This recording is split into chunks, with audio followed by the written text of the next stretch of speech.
welcome to this wonderful day. It's over 66 degrees out. How could it be bad? And welcome to the ADU Design Competition for Architectural Students. My name is Ann Lapel. I am the president of Montclair Gateway to Aging in Place, a nonprofit organization that was established in 2020. And it was established to address the gaps between what is needed for successful aging in place and public policy. Hence the acronym MGAP for Montclair Gateway to Aging in Place. Indeed, our society is now playing catch-up on the many gaps between what my generation needs to age in place and what is available. We were founded by modern elders to address the needs of our fastest growing demographic, people over the age of 55. You will hear me refer to this demographic as modern elders as opposed to seniors. I am convinced that the phrase modern elders captures the spirit of this cohort. Retired from employment, but not retired from energetically making a positive difference in this world. In 3 short years since the founding of MGAP, we have launched a Smart Seniors Smart Tech program, a training program to empower modern elders in the use of digital communication tools and to advocate for sensible standardization of the digital universe. We've trained close to 200 seniors, modern elders, in the process. MGAP has also successfully advocated for appropriate housing for aging in place. We are proud to have played a very large part in obtaining passage of a local Montclair ordinance to allow constructions of ADU units, or accessory dwelling units. Montclair joined Maplewood and the Borough of Princeton in passing a local ordinance this past year. You may know that ADU development is part of a movement toward what we call gentle densification. That is, avoiding multi-story, high-rise development and instead working to gently preserve existing community dynamics. In the best models of ADU development, homeowners build ADUs on their own property, making new units suitable for relatives or for a stranger who can pay rent and help with taxes, property taxes, or maybe even provide the renter with services like garbage removal or snow clearance, all without disrupting the neighborhood streetscape. Luckily for us, ADU advocacy is not only happening on the local level. Today, important work is also being done at the state level and the national level. For our first speaker, we are fortunate to welcome one of NJ's strongest advocates for ADU development, Assemblywoman Brittany Timberlake. Assemblywoman Timberlake has been a champion of housing equity since she was founding executive director of a nonprofit affordable housing organization called the Essex Community Land Trust.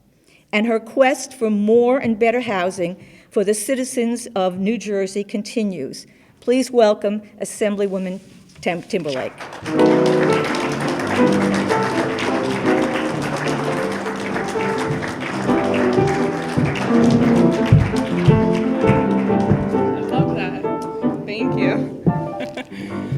What awesome music.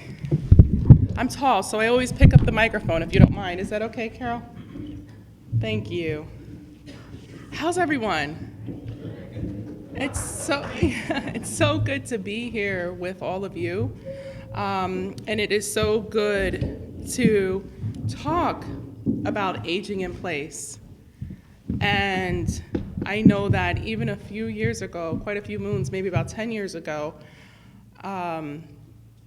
AARP was incredibly interested in the conversation of housing as it relates to Montclair.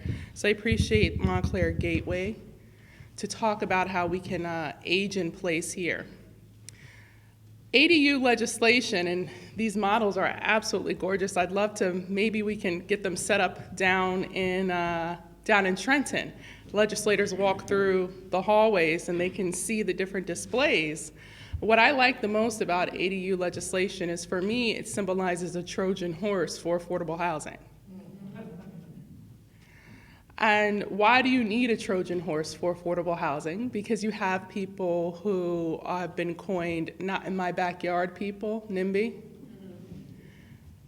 They recognize that many people that they know, even themselves, could qualify for affordable housing, but because it has such a stigma to its name, they will fight very aggressively against it in different planning board meetings, in council meetings, or the like. So I'm of the philosophy, actually, that we need statewide inclusionary zoning, and that if any developer is coming to the township or the city in particularly asking for a tax break by way of a pilot or a grant or anything that they're needing the municipality's assistance to make their project make financial sense, that they be required to, at minimum, provide 20% affordability.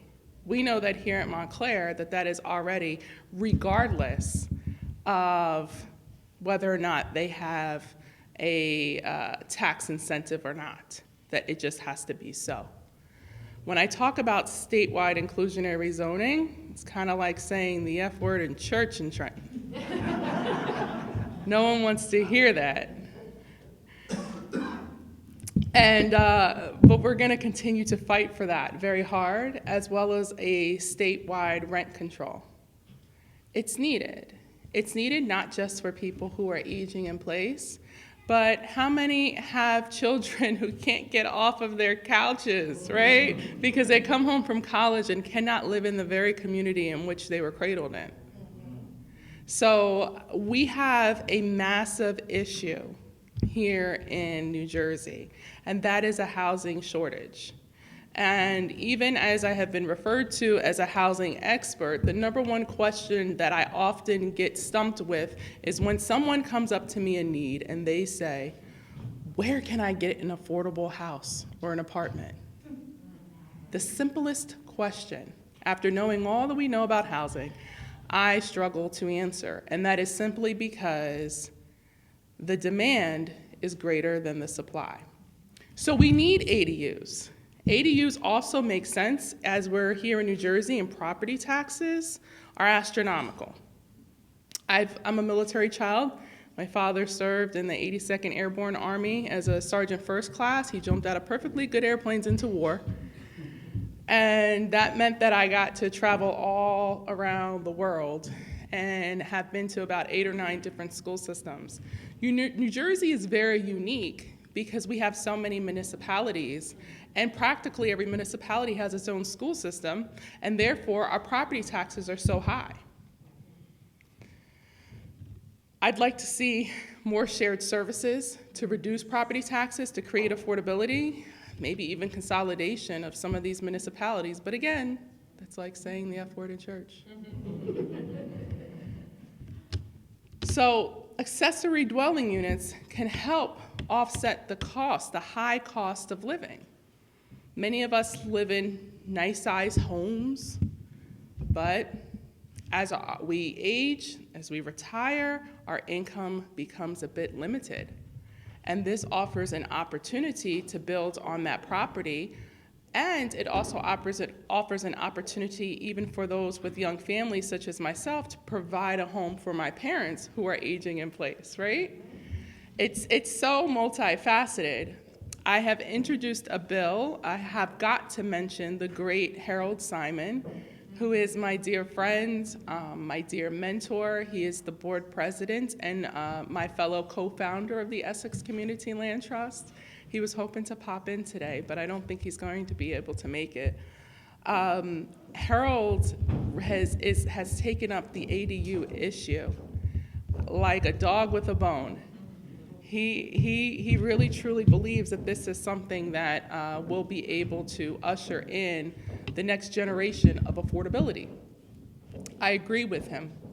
As we wrote the legislation, one of the things that I stated is that, one, there should be no opt-out clause for the municipalities, because then that doesn't make the legislation worth the paper that it's written on. Because right now, municipalities, they already have home rule to decide whether or not they're going to allow ADUs or not. So if you say we are going to allow statewide for there to be ADUs, but hey, you municipality, you don't have to do it if you don't want to, then that's just pandering to the ADU community and the people that want to see it happen, right? So we're holding the line on that in Trenton. We want to make sure that each municipality has to figure out a way to allow for it to occur. Something that is very important to me is that I do not want building an ADU to end up becoming a wash for the property owner. And what do I mean by that, right? So these are beautiful properties. You know that if you get a pool, if you add square footage to your home, what happens? The property tax assessor comes around and says, hey, this is nice, and it's the only thing that you can get taxed on, even though you're not necessarily selling it. Property taxes, it's the damnedest thing here in New Jersey. I don't want to see the municipalities raise the property taxes in excess, because then that defeats the purpose of affordability. Now the homeowner will then have to charge and make the rent comparable enough to be able to at least cover the property taxes and the additional expenses incurred from the unit. So not only are you dealing with the cost to build, mortgage financing on that, but then to see a property tax increase in an exorbitant amount, we want to make sure that we're working to keep that down, and the legislation also speaks to that. Do we have some of the designers that are here? Yes, we do. They're all here. They're all here. Yes. That's what I thought. Can you wave your hand at me? Okay. These are absolutely gorgeous. And I think that what you have designed here, we all know that architecture is an art form and a science combined.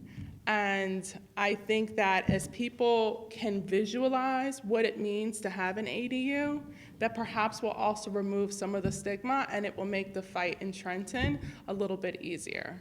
So I will work through the Montclair Gateway to hopefully be able to have this set up in this display in Trenton during lame duck session, which I have spoken to the speaker directly about needing to make sure that we get the ADU legislation passed. Now, those of you that have been following the legislation, there is also about 2 to 4 other pieces of legislation that are introduced. I am not a narcissist, one, so I don't have to have my name on everything, right? I'm not married to it needing to be my bill. The 2 main things that I just spoke of are what I'd like to see included in anyone's bill, whoever makes it to the finish line.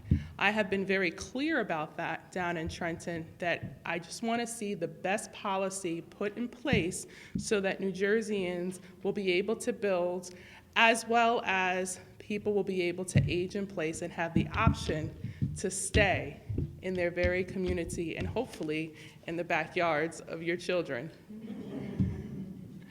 I thank you so much for the opportunity to come, and congratulations to all of the artists. It's absolutely gorgeous.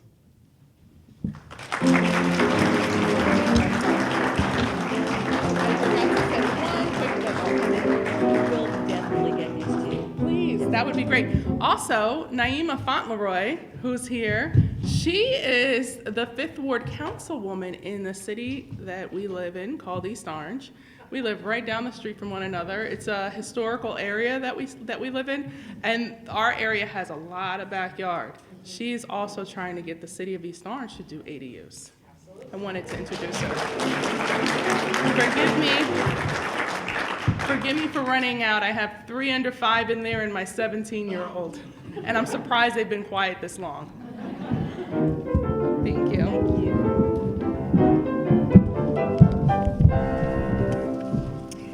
So, we thank Assemblywoman Timberlake, and we're all watching what goes on in Trenton because we're big supporters. We will definitely get these posters down during the lame duck session to help influence the policy at the state level. But do not minimize some of the cautionary information we received from Assemblywoman Timberlake. There are still obstacles to widespread adoption of ADUs.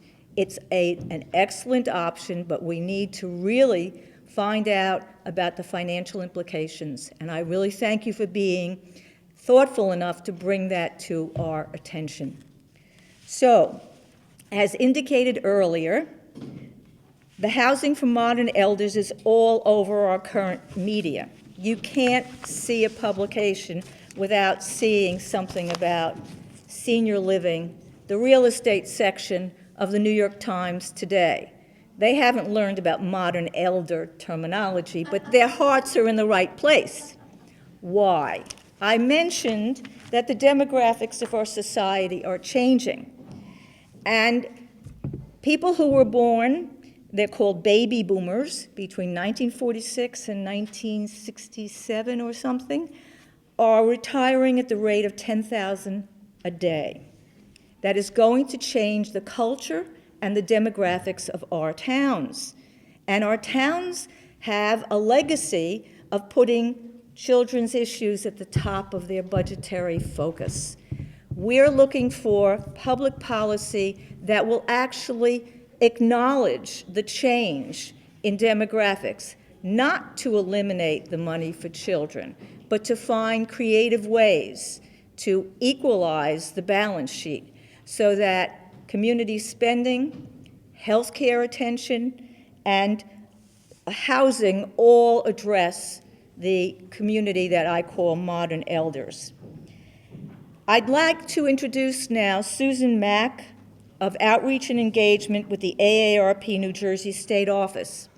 AARP is leading the way on the national level in creating awareness of the opportunities ADU offer for modern elders. This design competition is only one of the actual ADU Community Challenge grants that has been issued. So without further ado, I'm going to bring Sarah up to us to discuss the blueprint for aging, how ADUs are changing the landscape for senior living.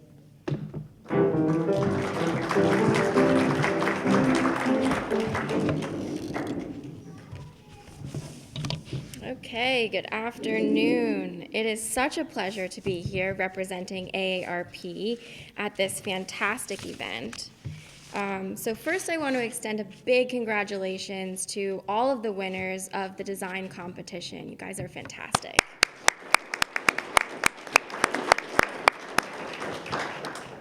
Secondly, I would love to also congratulate MGAP for your leadership in organizing and hosting this meaningful competition. Thank you. Your hard work, creativity, and dedication to this worthy cause are shaping the future of community development and will have significant impact on the lives of seniors and their families. AARP has recognized ADUs as a national priority in our efforts to foster livable communities for people of all ages. ADUs represent a practical and an innovative solution for people of all ages and a range of social and economic challenges that face our country today. They're providing sustainable opportunities for seniors to age in place. They're offering an alternative to more institutional forms of elder care. And ADUs contribute to the economic vitality of communities by creating new rental income opportunities for homeowners and generating local tax revenue. This award ceremony is highlighting the importance of collaboration and innovation in meeting the needs of our aging population. As the world shifts towards having predominantly older citizens, we find ourselves at a crucial juncture in history. The World Health Organization reports that by 2030, 1 in 6 people globally will be aged 60 years or older. And in the words of our CEO at AARP, Joanne Jenkins, who recently spoke at the AARP Global Thought Leadership Conference on World Aging, said, quote, "As people get older, they share many of the same wants and needs, regardless of where they live. They want good health and financial security, and they want options to live their lives. They want to be included in and can contribute to their societies, and be able to enjoy the opportunities that life has to offer. But that can only happen if we plan now and begin working to remove the roadblocks that impede progress towards achieving healthy aging and creating solutions that empower people to live better lives as they age." AARP is committed to supporting age-friendly housing options, such as ADUs, that enable older adults to remain in their homes and communities as they age. Our national housing strategies are central to our mission of creating livable communities for people of all ages. A fundamental aspect of this initiative is improving the range and quality of housing options available to consumers. We provide a wealth of resources, including informational content, educational programs, innovative products and services, all aimed at supporting the creation, modification, purchase, and rental of age-friendly housing. Our goal is to empower individuals over the age of 50 and above to find housing solutions that not only accommodate their changing needs as they age, but also to minimize the potential financial burdens and risks associated with such significant life decisions. In order to create an inclusive society that serves individuals of all ages, we must commit to holding the rights of older adults to age with independence, dignity, and purpose. This requires us to break down the silos that often exist within our areas of work and education. We need to foster collaboration among leaders with various industries, government bodies, businesses, academia, and the nonprofit sector. Together, we can address challenges and develop solutions that support our aging population. This work has never been more important. So, this commitment to innovative housing solutions for older adults is why we are also so proud to recognize MGAP for their exemplary project, which has rightfully earned them an AARP Community Challenge Demonstration Grant. Montclair is blazing a trail for communities nationwide with their groundbreaking work in championing ADUs as a viable housing option for seniors.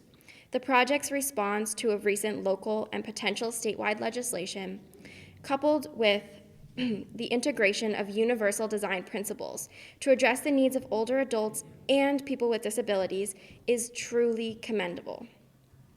So in closing, I would once again like to congratulate the winners of the ADU design competition, as well as MGAP, for their remarkable achievements. Together, we can continue to work towards creating livable communities that support people of all ages and build a brighter future for us all. Thank you.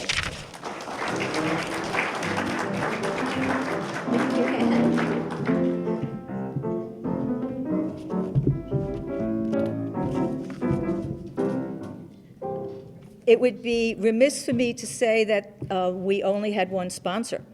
Because this is such an important program, the Partners for Health Foundation provided a matching grant.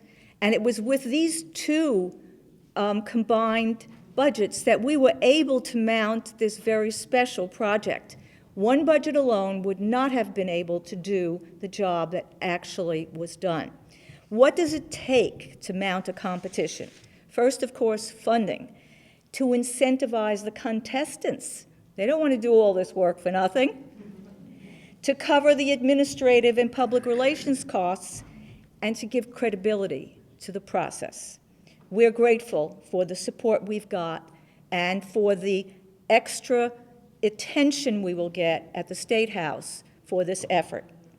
Second, a detailed design brief must be created. A brief has to capture a set of aspirations and specifications that can inspire and also equip potential contestants with a shared vision. You've heard about that already. Credible property limitations, a reality that we cannot ignore. Zoning constraints, our next big challenge. And the understanding of human needs, not to mention the understanding of environmental considerations. We have to thank so many people for helping us in the formative stages of creating a design brief. And this list is very long. We've reached out to so many good people. But I would like you to read the slide at the end, the slideshow at the end of the presentation, to see all the people who've actually helped in this process. Right now, I want to say thank you to a few people who were essential to the formative process. Architects Tony Schumann, Darius Salahub, Iris Smith, and Paul Sionis, who gave us guidance and that extra insight into what it means to talk to young architecture students. Community planner Peg Sipe, who gave us that reality check, and housing expert Harold Simon, whose name you've already heard, and we're sorry that Harold couldn't make it here, but we would not be here without his collaboration. All provided thoughtful and patient guidance, and patient is the watchword, throughout this developmental process. The third step was one of the most challenging, ironically, and that was recruiting potential contestants. AARP saddled us with a grant cycle that started in the summer. How are you going to get the attention of young people who have worked hard all semester and are playing in the summer? We had two very good researchers, and we had an organization called Freedom by Design, NJIT, that helped us with the networking to reach students. 43 potential candidates actually registered. We were very pleased. And 31 qualified for submission. The fourth step, judging the winning designs. Every submitted design has to be subjected to the scrutiny of a professional jury. And we were blessed to be able to recruit a jury with keen aesthetic sensibilities, real-world experience, and a commitment to ADU development. And even more than that, they were nice people. Thank you to our jurors, Siobhan Finley, you'll meet her in a minute, Christina Katya, Marina Rubina, Kip Siebert, Paul Sionis, and Iris Smith. They will all have an opportunity to explain the jury process to you during the awards segment.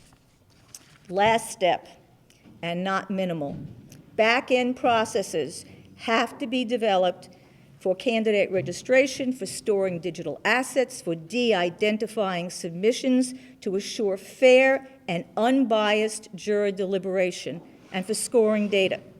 For all of this and so much more, we have to thank our tech coordinator, George Frohl, who is running the marathon today.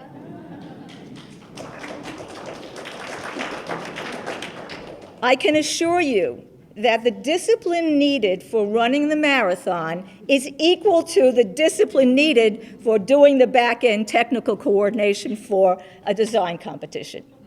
So, some housekeeping items. You've noticed the QR codes next to the designs.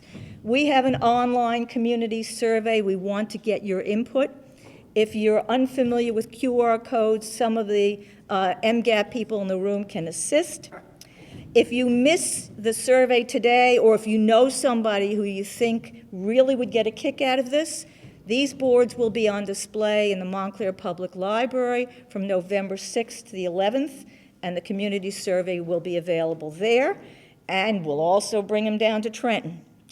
Lastly, at the end of this presentation of the awards, we'll have time for you to talk with both the winners and the jurors. With that, I'm going to end my marathon and let the microphone be given to Jane Kim, CCNY faculty mentor to 5 prize winners and sometime resident of New Jersey.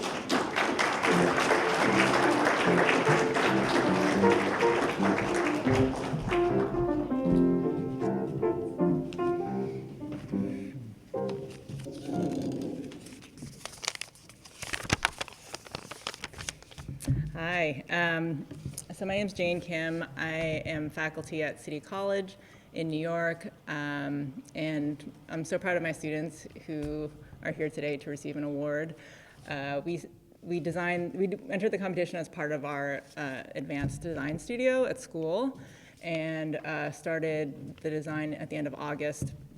And the students had about 8 weeks to work on their design proposal. And yeah, I'm just so pleased to be here. I wanted to thank the Montclair Gateway to Aging in Place, the AARP, and the Partners for Health Foundation for creating such a thoughtful competition. Aging in Place is such an important tool for maintaining a sense of community for all people. I'm a big believer in ADUs and how they can create a gentle density in existing neighborhoods without much disruption. To give a little background, I grew up in New Jersey, and my grandmother lived with us and helped to raise me and my 2 brothers here. I taught at NJIT for about 8 years when I first started my practice, and I have a friend who's here today with me who lives in Montclair. So I feel really lucky to have found this competition for the students to do. So just to give a little bit about our design process in the studio, we did discuss it in a more personal way because students were able to think about the ADU designs in relationship to their own lives and families. We talked about students' grandparents and parents and different ways that we all grew up with our extended families. So the ADUs were less of a kind of an abstract design problem, I think, than more of a question of like how students themselves would want to live in a home. And yeah, so the students, they were given various research topics at the beginning of the semester, and we treated them as a design opportunity and as a way of getting into the project. So for example, when we were researching universal design, students focused on individual moments in a house where something special could happen for the user based on the needs of universal design standards. So for example, by removing wall cabinets in a kitchen, because they're hard to reach, you could take that opportunity to design a picture window to look out onto the garden. They also looked at different suburban concepts like gabled roofs and the hearth and how to make those ideas into drivers for their projects. Another area of research that's always part of design studios these days is green building technologies. And you can see some of those ideas in the projects. Stormwater management, green roofs, and gray water recycling were all discussed as design opportunities that could benefit all residents in the area. So yeah, when we started the site research for the studio, we spent a lot of time talking about how Montclair is such a nice place to live. And we looked at the history of different groups here and how different neighborhoods have kept so many great qualities while other towns have maybe not been able to, and we wondered how that came to be. And I think the answer is that there are so many individuals here who care about this place and are doing the work to preserve what is special and, more importantly, protect the people that make this place a community. So I really appreciate the important work that you're doing here. Thank you.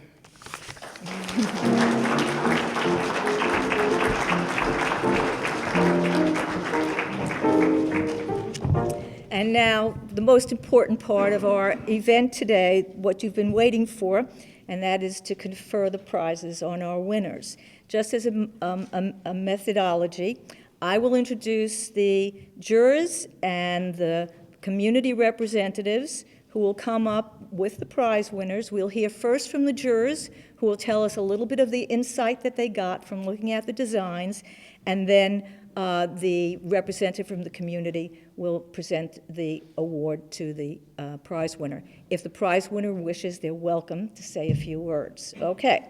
The first prize winner is best in category for 575 square feet, and it's for On the Fence, which was submitted by a team from MIT, Evan Ortiz, Sloan Olger, and Charles Perot Jansen.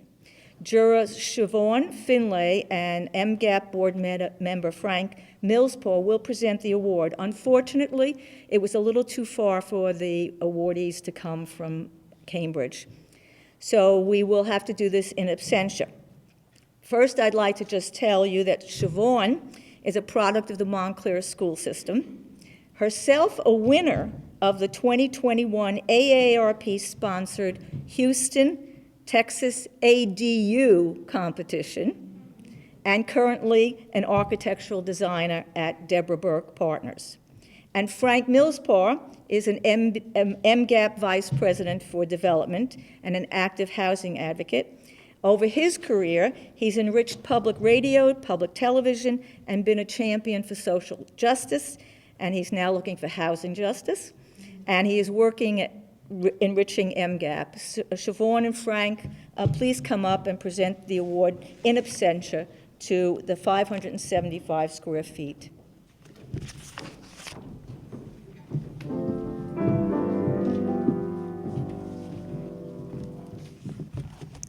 Thank you, Anne. As you mentioned, I was on the other side of a similar design competition several years ago as a student, so it was a really unique experience to be able to see all of these beautiful entries and discuss it with my fellow jurors who are here with us today. So I just wanted to share a couple of thoughts on the fence. We were, as a jury, impressed by this thoughtful and clever design, which coexists with the main house and creates both shared and private outdoor spaces. The gable roof massing is beautiful in its simplicity, helping it to integrate seamlessly into the existing neighborhood in Montclair. And the primarily solid front facade provides privacy and windows along the back side to create a bright and welcoming living space. Congratulations to the design team.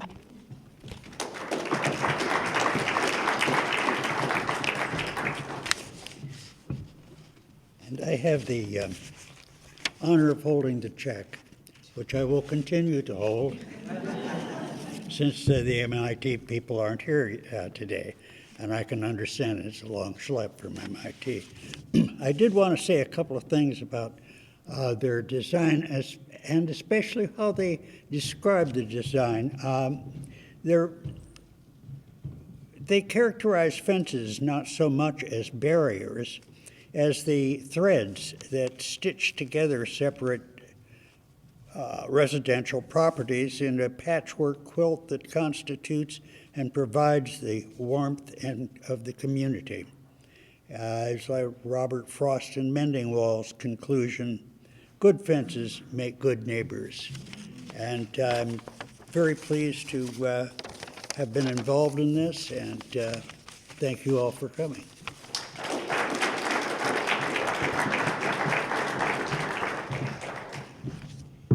Thank you. Next, best in category for 800 square feet forever, presented to Evangelos Vasis by juror Kip Siebert and Bob Russo. Kip, come up, please. And juror and Bob Russo, our community member, and Evangelos, where are you? Come join us.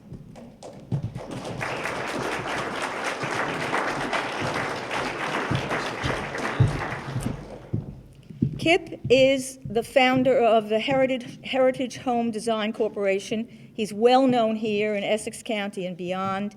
He is known for his aesthetic sensibility, his attention to detail, and a keen eye for project buildability. So his extensive knowledge and buildability was essential to our jury process. Kip will tell us a little bit about Forever House, and then Council Member Bob Russo, who has served in Montclair government longer than any other elected official in Montclair's history, as mayor, as deputy mayor, and currently as council member at large, and who's also a steadfast supporter of modern elders, only he doesn't call us modern elders, was also a member of the Montclair ADU Ordinance Task Force, which was a group of people that actually sat and did the hard work of developing the new ordinance. So first, Kip, will you tell us a little bit about the design? This was an interesting process to go through. When we met to do this, we were given a spreadsheet with like 7 categories and to rate each of the designs that way. And I was interested in the fact that one of the categories was how it would all blend into the neighborhood, and another one was about creativity, innovation, they called it. I was interested to see how that would blend, because if you were going to take a house and make it blend, the simple solution would be to make a little version of the house that was behind, like a carriage house. That's not very inventive. If you make it inventive, it starts to look different. So I thought this version here actually did a nice blend of the two. They built it with a gable roof structure so that it tended to match the houses, the colonials and Victorias in the area, with a sloped roof. But then on this one side facing the south, which is the sun side, they had more glass and it looked more contemporary. So I thought it was a nice blend of a contemporary look with the traditional shape of the house. Inside, they had a very nice flow. They had the living room, dining room, and kitchen in a sort of a T formation, which allowed for people that are disabled to get around real easily. But they put a chimney and a fireplace in the middle of it, which sort of divided the three areas without impeding the flow, and also added an element of warmth, I thought, to the inside. So I thought that Evangelos, is that your name? I thought he did a nice job of blending something inventive with something traditional. It was something that I would live in, since I'm getting to that age where I might be thinking about it. So it's a very nice job.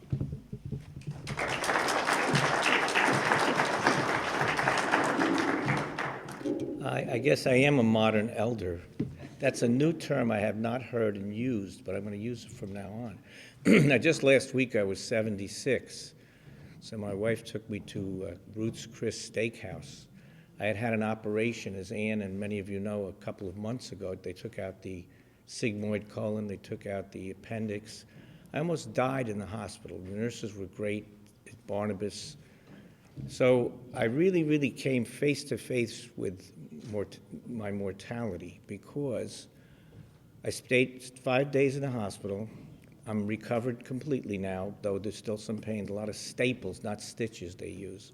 But at that age, 76, I said to my wife, I'm going to try to live to my mother's 101, which was 3 years ago when she passed.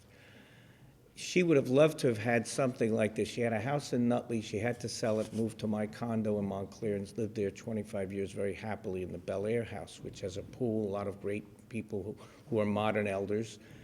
But she's lucky she had me as a son that had a place she could live in.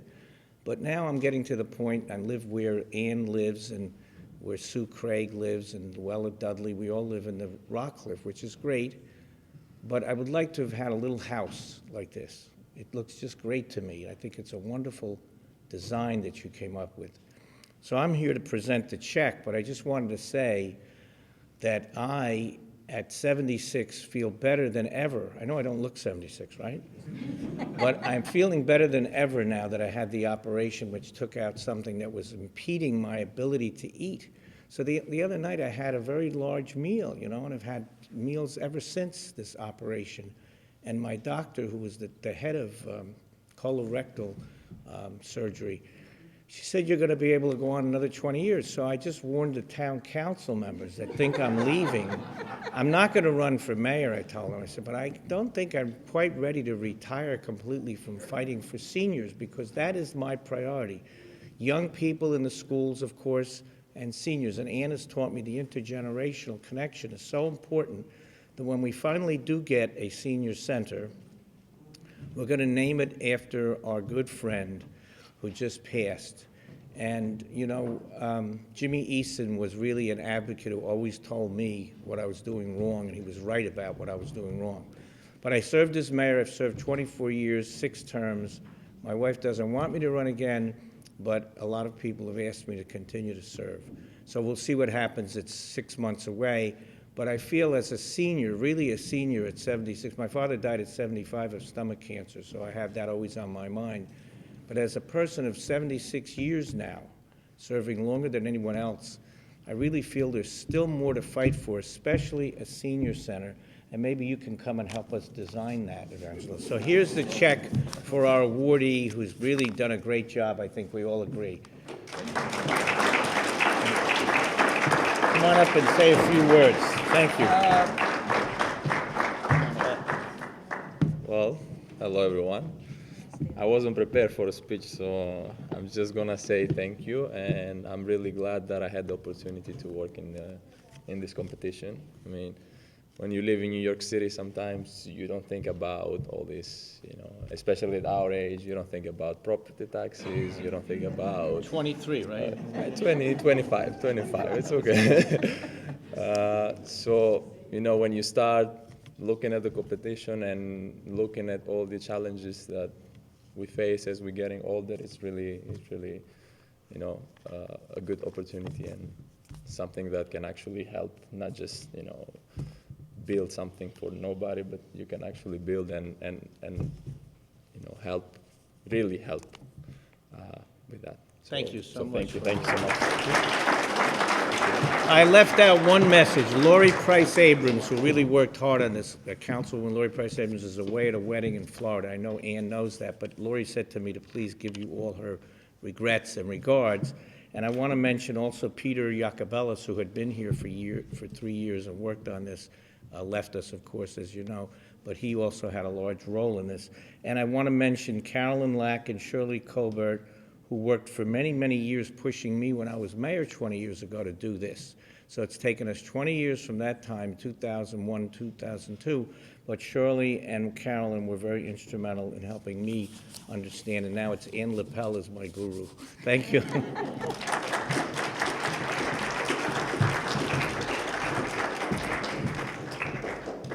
And Evangelos said it, architects build community, not just buildings. And that's why the responsibility for community building is one that we put into the hands of our architects.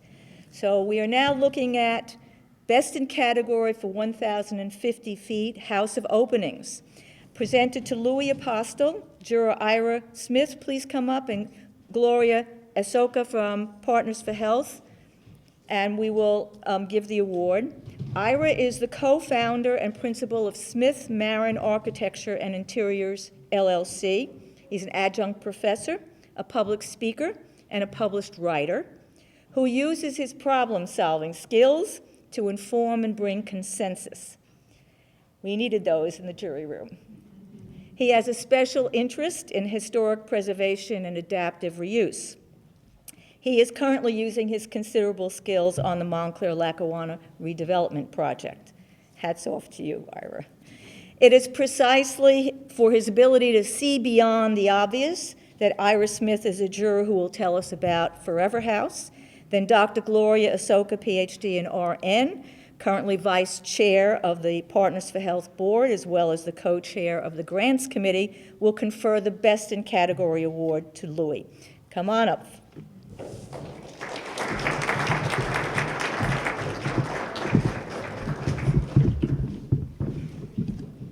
Thank you, Anne. I missed the fanfare that others got, but I'm glad it wasn't when I'm 64, because I'm not there yet. But I am Gen X, and I continue to be surprised. I have two older siblings. Continue to be surprised at the way the cohort just slightly older than me continues to rewrite the rules of how we live and how we can live. And it's an honor to be part of this conversation, not just in Montclair at its finest, thinking ahead, thinking progressively, which characterizes, I think, all of its best planning and architectural moves of the last 150 years, but to be part of this specific competition. It's been an honor. So good afternoon. I've written my comments down. That's what Gen X does. That's what I do. So my partner in this presentation, as you've heard, is Dr. Gloria Asoka, and we are awarding the best in category for entries between 800 and 1,200 square feet to House of Openings, designed by Louis Apostal. Of the 31 total entries, only just five, attempted an ADU larger than 800 square feet. That was a surprise to me, since a larger ADU affords the possibility of not only having 2 or even maybe 3 bedrooms, but it's a chance for designers to show off their skills with adding amenities, overall space making. After thinking about it, I realized that the fact that the great majority of entries were 500 or 800 square feet really spoke to the goals of the competition and the need, which was really about emphasizing efficiency, accessibility, and affordability. And all of those necessitate being as clever as possible within the least amount of square footage possible. But House of Openings is a very clever design. Compared to the other entries in its size range, it definitely does more with less, and it does it with elegance. The board is the fourth one down, and you can see part of it here. There are a couple of renderings certainly worth looking at as well up close. Some of you might want to know or be interested to know that the overall form originates in ancient Greece. It's characterized by rooms surrounding an open courtyard.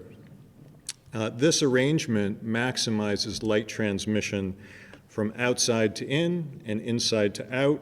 You can read in Louis' narrative how impactful this is in terms of being aware of and experiencing the garden and the landscape outside, whether you are just enjoying it through the glass or actually being invited outside. And because of the courtyard in the middle of this home, there's also an opportunity for landscape that you are literally living around. It's a very special condition.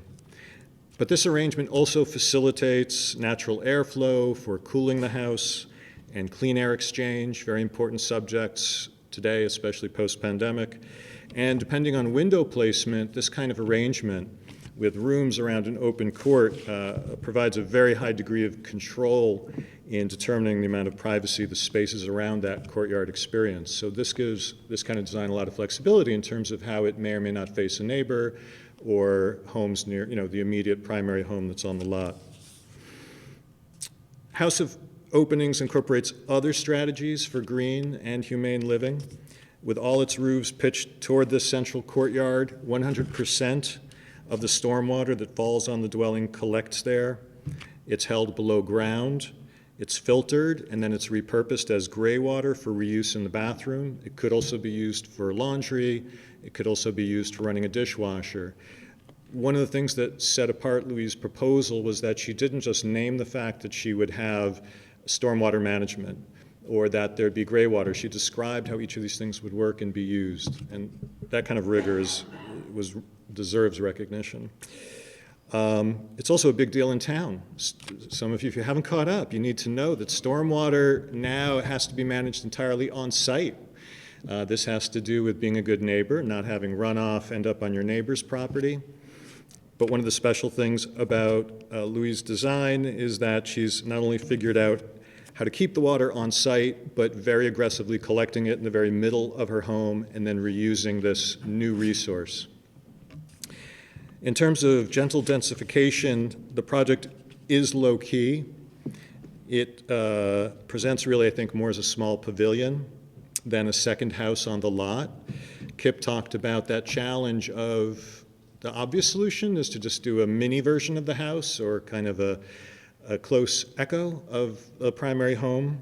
I felt, and I think other jurors felt, that the simplicity of this project showed us a way to create a secondary dwelling that could complement the primary home, but reduce the possible perception that our neighborhoods are at risk of looking or feeling overcrowded as two homes spring up on lots that previously were zoned for one dwelling.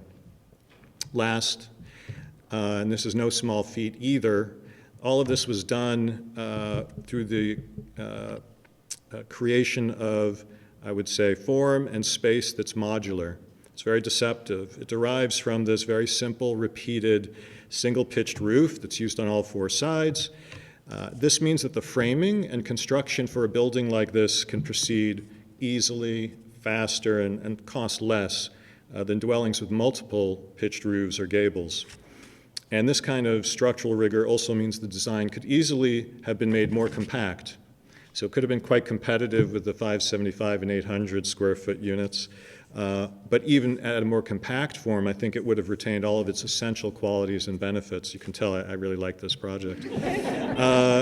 All of that in a student project is very welcome. It's an incredible level of sophistication, and adaptability for any ADU design. So well done.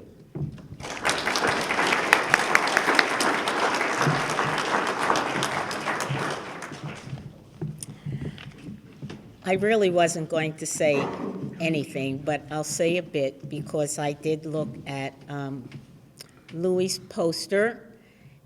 I was impressed. It is so aesthetically pleasing. It looks so spacious, and I thought I could certainly live in a place like that. I could move out of my house and live there.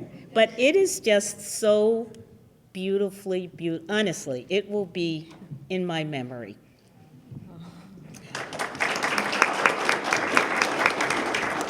So on behalf of the contribution, the matching grant of Partners for Health Foundation, I'm really so pleased to present this to you. And I know you're going to be a successful architect, and I expect to hear great things about you in the future. Thank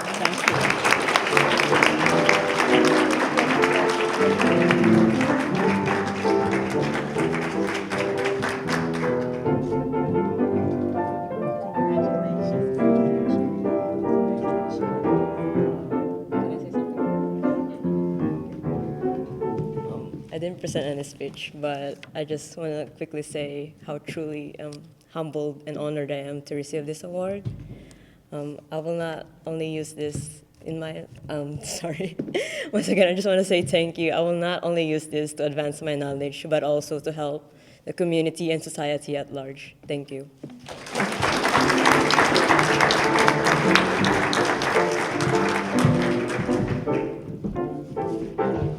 Okay, moving on. We have the third place prize for Calm Corner.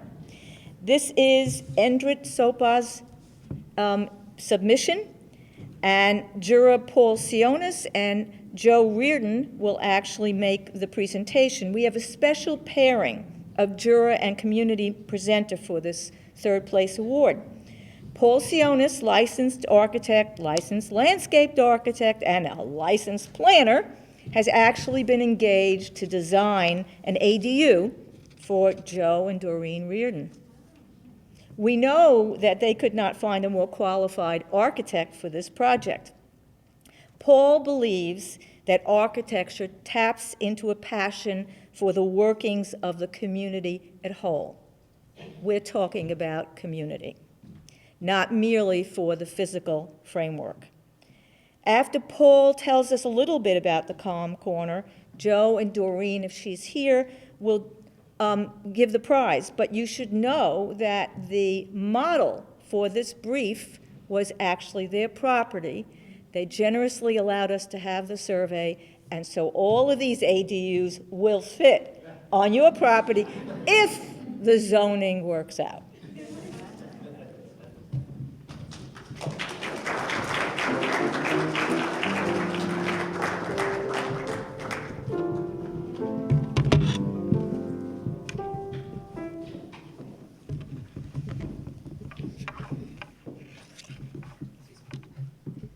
Well, I'm particularly happy to be here, and congratulations to Ann and Montclair Gateway to Aging in Place for making this happen. It was a lot of work, believe me, that Ann and Montclair Gateway did to have this day today. I'm so proud of each of the student entries and the winners. The variety and the diversity of the final designs were something that we as jurors were hoping to see. You know, as Kip said, we could easily have seen something that matched the house, but we were hoping it would be diverse. All of the designs were as shown on these boards. I always point out the great diversity of architecture in Montclair, and the fact that about 100 years ago, somebody went around and planted street trees on all of the streets in Montclair, and today we're the beneficiaries of those people who planted those trees. You look around Montclair, one of the beautiful things people always point out are not only the architectural styles, but the street trees. I mean, where else do you have that? I grew up a half hour north of here, and when I visited my wife when we were in college, it was 15 degrees cooler in the summer here because of those trees. So as Ann mentioned, Joe and Doreen Reardon are here, which is really cool. They're the owners of this property that the students have used for these designs. and they're here to enjoy this presentation. They've been contemplating designing and building an ADU for a while now on this site, so I thought this would be an ideal property for this competition to use. As you can see, it fits pretty well. The house faces Grove Street, but if you look around, you see the different orientations the students use to fit the building on the property. I know the amount of work and the hours the students have put in. As an architect, it takes so many hours to work on any project, and especially a student project where you're staying up all night most of the time just to get these results. So I'm here to discuss and present our winner for the Calm Corner, and I think he did a great job. So this is a very attractive building with a good, logical floor plan. This is something that could be built today. It complies with all of the ADA or the barrier-free requirements. In other words, somebody who has a disability or is in a wheelchair could actually live in this house, could use the toilet, could use the sink, could use the kitchen. That wasn't true of all the entries we've seen. The plan provides for a nice covered entryway. In other words, it provides protection from rain and snow as you go in and out of your front door. That's pretty important. He provided good internal storage. People who are moving in here, if they're elderly, are going to have a lot of stuff from their whole lives to put in this building. So you did a nice job with the closet space. The bedroom is separated from the rest of the house by this great light-filled connector. So it's like a glass box connects the bedroom from the rest of the house, and it just lets light spill into the interior of this little dwelling. I think it was a good use of fenestration or windows. Architects always use the word fenestration instead of windows. So it was a good use of fenestration. And I think this would be a very pleasant place for a one person or a couple to live in. And it was designed to be at a nice distance from the main house. So both Joe and Doreen living in the front house will still have privacy, and the person in the back will also have privacy, their own space. One of the things that Andrew did was, and I didn't see this in any of the other competitions, was he provided a green roof. So a green roof means you have vegetation on the roof. It's a nice concept. Hasn't really taken off a lot lately. People are worried about the cost of it or the maintenance of it. But what it does is it allows you to capture the rainwater. So the rainwater gets absorbed into the vegetation on the roof. So it controls stormwater and runoff. So as Ira said, Montclair is very strict about controlling runoff, making sure water doesn't go from your property onto someone else's property. So you design that nicely. In my opinion, the floor plan of this building is adaptable to almost any suburban property. I think someone could take the floor plan and make it work throughout Montclair or some of the surrounding towns. It works that well. The drawings are very well done. They're easy to read, and I think your presentation board is great. It's easy to read. The drawings are nice. So I think, good job and congratulations. So.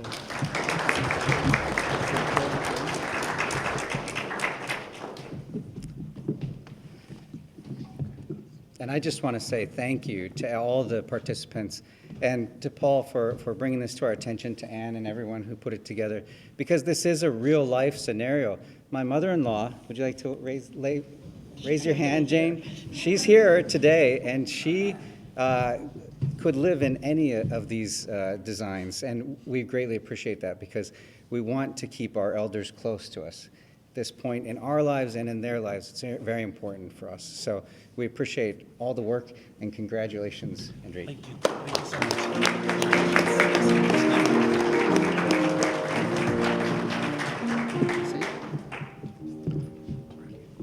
I'm just going to thank you all for this great opportunity and being here today. Thank you so much. You're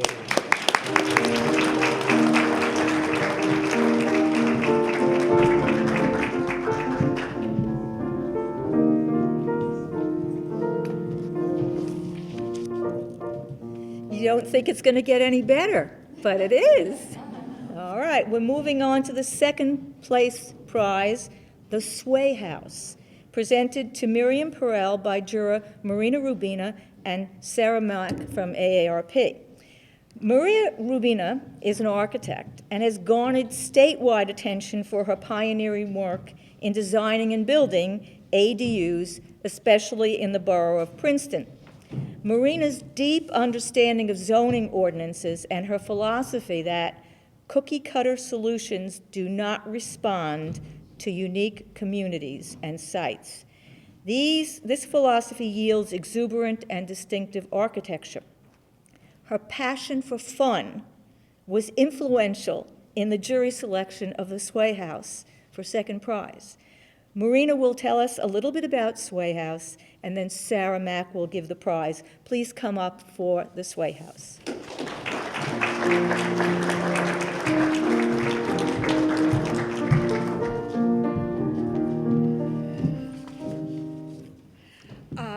I did not write down my remarks, so I'm going to have to improvise. So first of all, thank you so much for allowing me to come here from Princeton and be the out-of-town person to talk to our sister town of Montclair and a fellow town with an ADU ordinance.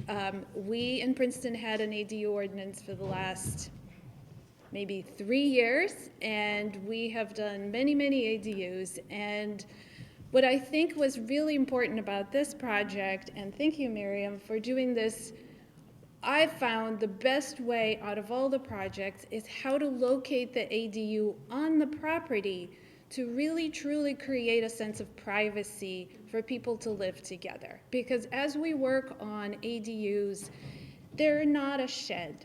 They're not a secondary something. This is a place where somebody wants to live and have privacy and be proud of their own land and their relationship to their yard.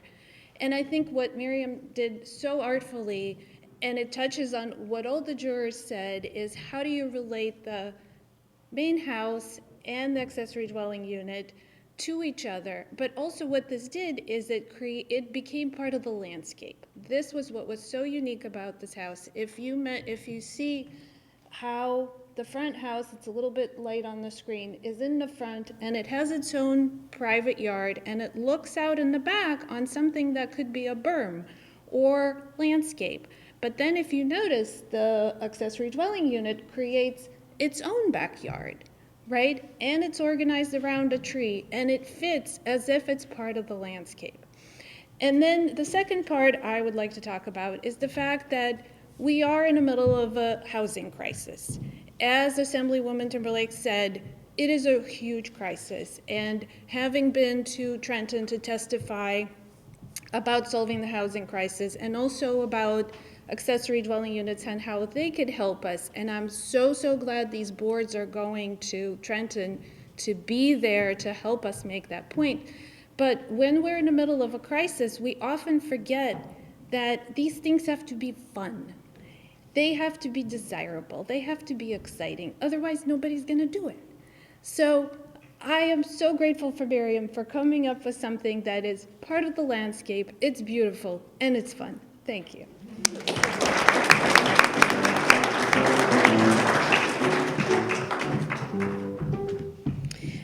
Miriam, congratulations. I underscore everything that Marina has said. It really is such a beautiful design, and I really hope to see it come to life. So, congratulations.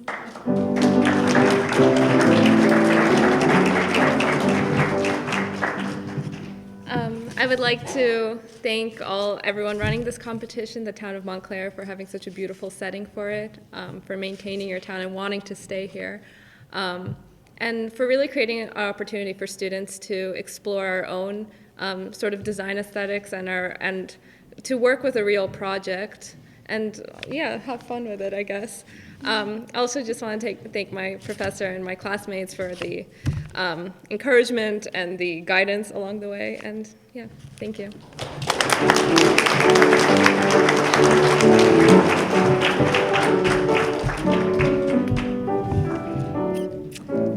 And here we are, the first place prize for the Lit Hearth, presented to Bard Mirage by juror Christine Katya and Tony Schumann, architect and homeowner of Montclair. Juror Christine Katya was born and raised in New Jersey, and she embodies the emerging 21st century values. Having chosen not to own a car, she chose to live in Montclair for its access to mass transit. Did you know that's what put Montclair on the map to begin with? She's a passionate environmentalist and has a vision for where local decision-making now will lead to healthier communities in the future.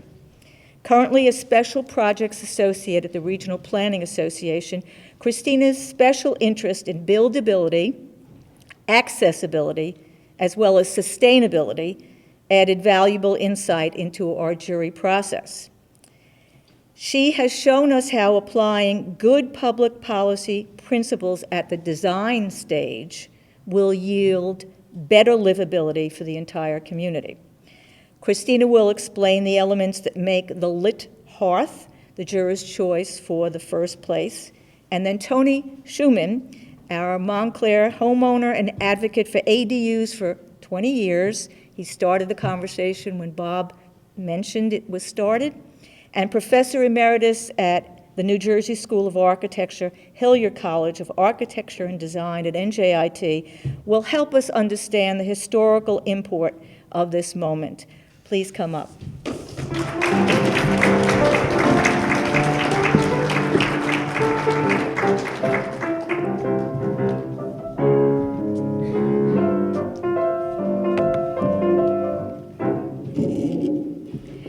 Congratulations again to the team behind this competition, to all of you for joining us today, to the students, and to the piano player, please. Applause to you, sir. Our first prize winner, the Lit Hearth, is a 800 square foot ADU that is inspired by Frank Lloyd Wright. The jurors felt that the home fits in well with the style and scale of the neighborhood, and that it places special attention to details, flow, and light. Different level roofs and outdoor space help create different living zones. The pinwheel orientation allows for easy flow, and its position on the lot gives occupants privacy while also giving them the opportunity to look out onto the yard. The large windows, as you can see in the renderings over here, enables physical light, natural light, to permeate the home, and the physical model is also there adjacent to the poster. We really encourage everyone to take a look at it. Bard Marai designed the Light Hearth. He is currently a student at the Bernard and Ann Spitzer School of Architecture after transferring from the University of Pristina in Kosovo. He is in his 5th year of studies, and he has a keen interest in creating practical yet aesthetically pleasing homes. I'll turn now to Tony to share his remarks, but thank you.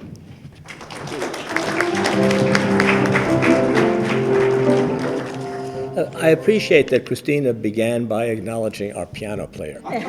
So I'm a member of the pre-boomer generation, and ours is the generation of the American Songbook, and that's what we came into. I hope there's a modern elder karaoke to follow.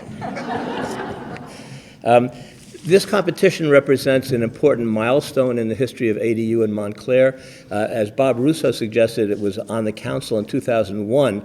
I wasn't aware of that, but I was aware that the Montclair Housing Commission took this up in 2005 and worked on it for several years and were unable to move it forward.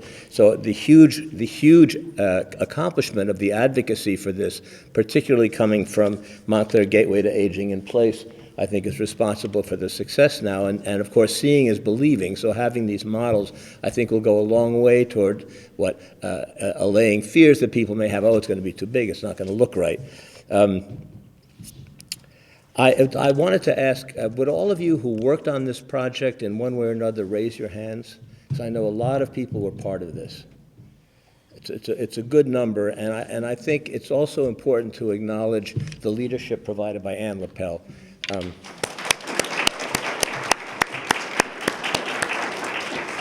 Now she's going to have a second career as a consultant on architectural design competitions, and she already has her jury, so that's the hard part.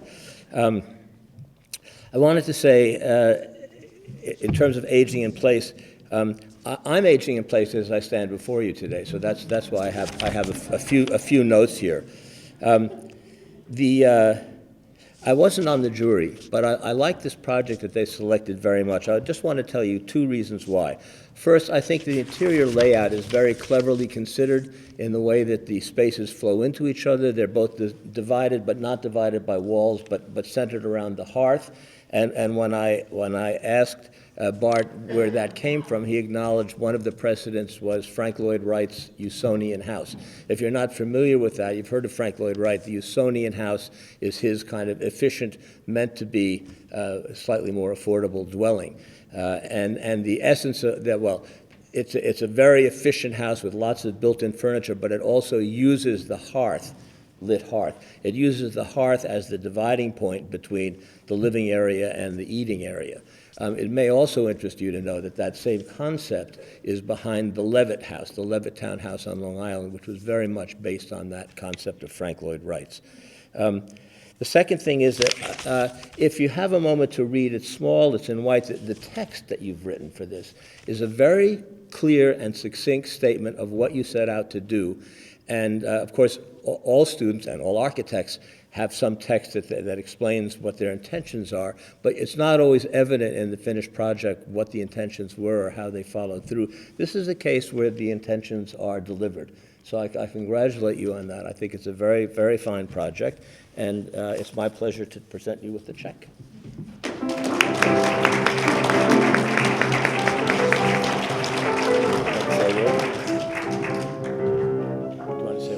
Yes. Thank you, everybody, for being here today, and I thank my friends and family as well. Thank you so much from the MGAP that made this possible for us to show our work.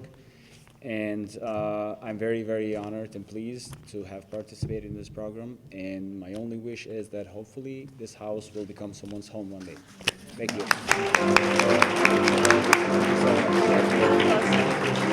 Everyone's gonna vote together. Thank you.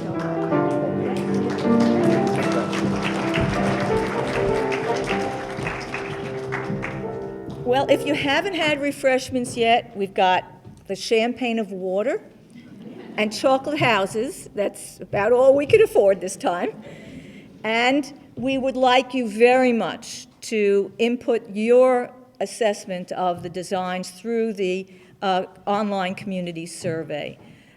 You'll have an opportunity for a little while to speak to the jurors, speak to the winners, and just enjoy the rest of the afternoon. Thank you so much for coming.